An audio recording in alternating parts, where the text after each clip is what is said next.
So we go to the Clash of the Castle on Saturday, and basically, they start off. Well, I didn't see this is a pre-show. I didn't watch a pre-show. Okay, the first match I missed the first match, which was a 6-woman tag, which is Bayley, Io Sky, and Dakota against Bianca, Alexa, Asuka, and Alexa. And you knew the new group would win because they just got beat in the tag finals. But basically, Bayley and her team they landed moonsault on Belair, and Bayley pinned Belair for the win. How was this? Because I didn't get to see it. Well, this I heard the guy. Let me read you this. The guy that's following this is wow. Right. That went nearly 19 minutes and it felt like 39. That's what the guy said. Right. Did you feel the same? Well, thing? yeah, bro. It was too long because it was. Right. I will say this: that was a hot, as usual, hot crowd. Anytime you watch boxing, soccer, you can see. Overseas, your European crowds are definitely a lot. I'm not at the soccer games. Just right, and they were singing here and having a good time. Not a fan of many of today's names of tag teams, like the other day when we went over some of the names of the NWA, NXT, and I don't like the name of these girls. Damage Control, like kind of weak to me. I'm not entertained. Haven't been entertained by this trio, which gets a lot of TV time. This was kind of sloppy in spots, and the best way I could describe it to you is Bayley's rusty, Bianca's good, Alexa I think is a better heel, and the other three I could give a straight up. So next we go to one of the more compelling matches from a visual standpoint I've seen in years. Gunther and Sheamus. I don't really know. I can't really just give you the gist of this other than these guys were just beating the out of each other for how long was this? This was 19 minutes and 33 seconds. For a while. Bro, I mean, they earned their money. They went like they went completely outside the box of what you see in a modern wrestling match with thigh slapping and everything. Bro, you just got to watch this. I thought this was 5 stars. Like just the way it looked like a shoot. It's like your suspension disbelief. You're kind of like going, ooh, like because bro, they're clobbering each other. You know, here's the thing: you're not used to hearing so many punches connect in a match. Right. You could just hear slaps and chops and punches and they did the same bit that was so effective last week on SmackDown where everybody fought around them while they stared at each other. Right. You know, they did this thing where they showed in slow motion when Gunther kicked Sheamus in the face and like his whole face moved, man. Yeah. Bro, it was sick. They beat the out of each other. This was like an old-fashioned brawl in the street, 70s style. This was great. And what I loved is at the end, because I used to bury him a lot to the point that he actually asked me once if I had a problem with him. Oh, Sheamus. Sheamus, yeah. I got nothing but respect for this guy the last few years. Right. And the fans gave him a standing ovation even though he lost. That's how good it was. Bro, they worked so hard it was ridiculous. I mean, I've never their bodies were all beat up and red and everything. It was unbelievable. Kudos, bro. That was great. So next we go. They follow that up with Liv and Shayna, and the crowd was kind of flat for this because you know after seeing that and then going to this, it's like Right. But Liv beat her in 11 minutes. I was surprised. I guess she hit the code breaker and the Oblivion for the win. So. But this is what's weird. This other girl is known like I actually think, if I remember correctly, one of the monikers that they've given her, Submission Magician, okay? Right. Which is kind of a JoJo name. And she comes from the world of submissions, MMA. Why is Liv Morgan trying to put submissions on her? And it looks very unorganic, like she learned it like right before the show. Right. You know, like Shayna gets into it because she's got hours of practice. Right. Like I said, bro, I am not into this Liv Morgan experiment. And, I wasn't a fan of this match. Oh, by the way, is about time that we can our boy Jared Aviat, who said it was a heel turn. Right. Can we agree that it is not a heel turn? Right. It's been like 6 weeks now, right? Longer. Right. Yeah, longer than that. Yeah, Let me give Jared what I thought. Yeah, give him. Yeah, way to go. There you go, Jared Aviat. Brilliance, Yeah. So next is Edge and Ray against Finn and Damian. Dominic's out there with them. Good match. Bro, these guys have been wrestling each other in different iterations on TV lately, so you knew how this would be good. But Baylor goes to the top, but Dominic distracts the ref, and Ray attacked Baylor while Ripley attacked Dominic. Ray fought off Ripley and hit the 619 on Baylor inside the ring, and Edge followed that up with a spear and then finished off Judgment Day. After the match, Dominic looked a little weird and distant. And once you know it, he kicked Edge right in the nuts. Then Ray tried to get Dominic off Edge and pleaded with Dominic to stop, but Dominic clotheslined Ray. The Judgment Day is standing there just cracking up, and then Ray shouted, "Why?" While Dominic looked pissed and walked to the back, and the guy said he looked good as a heel. He does look good as a heel. He's got better. I said this. I told Konnan this when it happened that Dominic has better body language as a heel than he does when he's trying to be a baby face. He just has better facials and stuff. Ray asked Edge for forgiveness, and Edge and Ray hugged each other at the end. What did you think of this? Okay, I just thought this was a good match. People really, really into Edge and Ray, two legendary performers. I like that Edge entered the place with like a lucha mask. Mm-hmm. I like when Edge speared Priest through the ropes and to the floor. That place just exploded and it looked sick as I like when Ripley wiped out Dominic at ringside. And then when Ray nailed him and her with the tope suicida. But the best part was the ending. Yeah. This was a great job by Dom. He was put in a hard position and great heat. The people were heated here, unlike Monday. And he needed this. He was getting stale.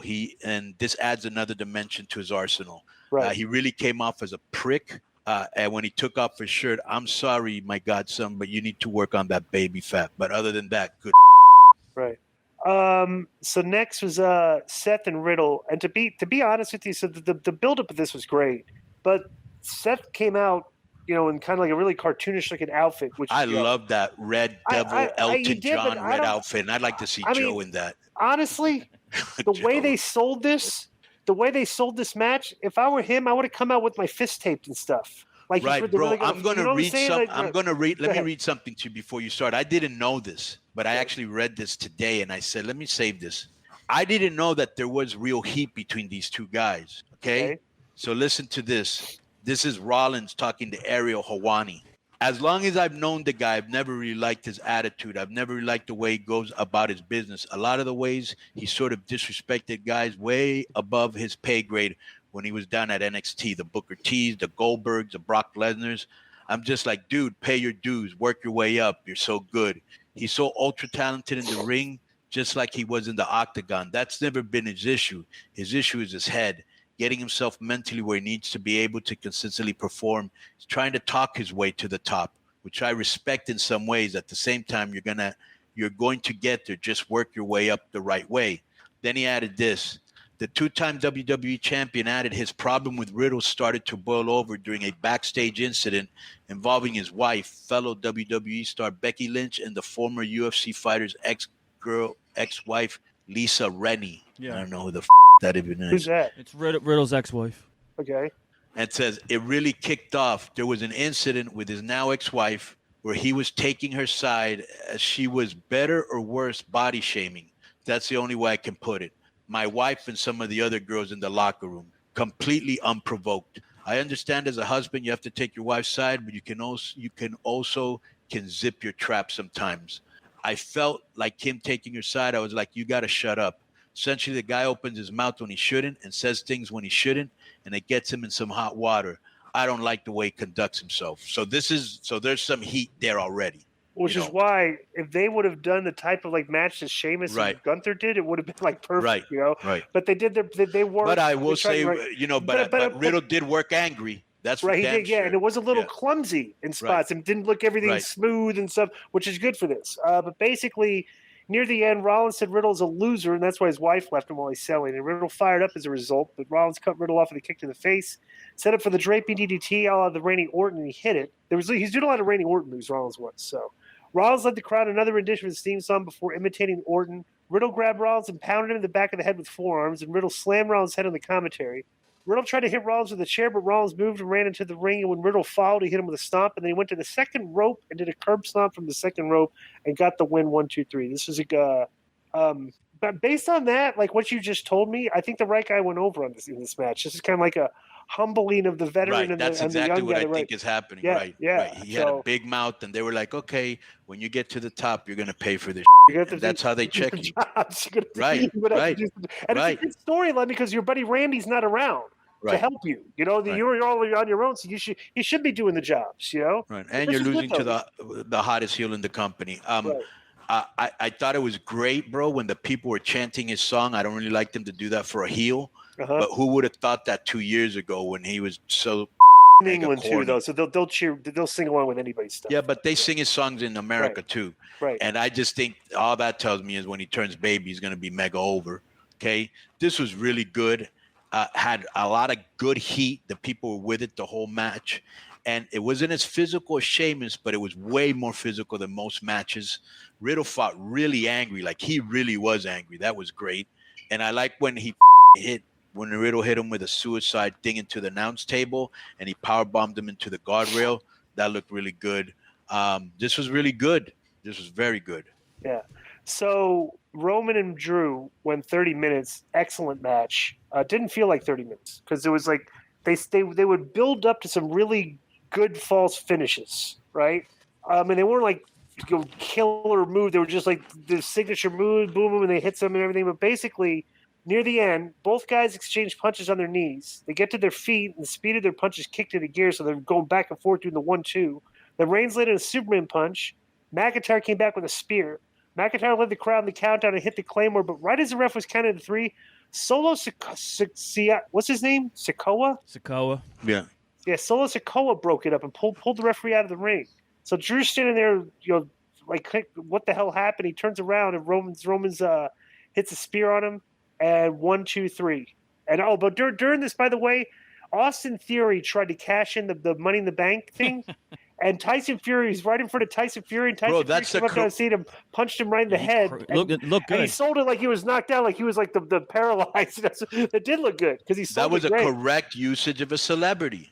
Right. Yeah. He punched him. That was great. Got a good pop. Right. So Roman wins, and the crowd was at broke because there was the false finish that Drew got before that. The people thought it was that they thought this was the win.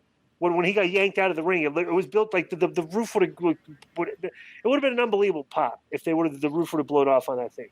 Yeah. But after the match, Tyson comes to the ring. He stares down Roman. They end up shaking hands. Then Drew comes in the ring. They shake hands. He says, "Chin up," and he starts to sing American Pie. And they're singing, and he sings "Don't Look Back in Anger" from Oasis at the end. And they're singing in the ring to end the show. So they end up, Well, what'd you think of this? Bro, I think that after 3.5 hours, the people were hot throughout the whole match. They really made it seem really special.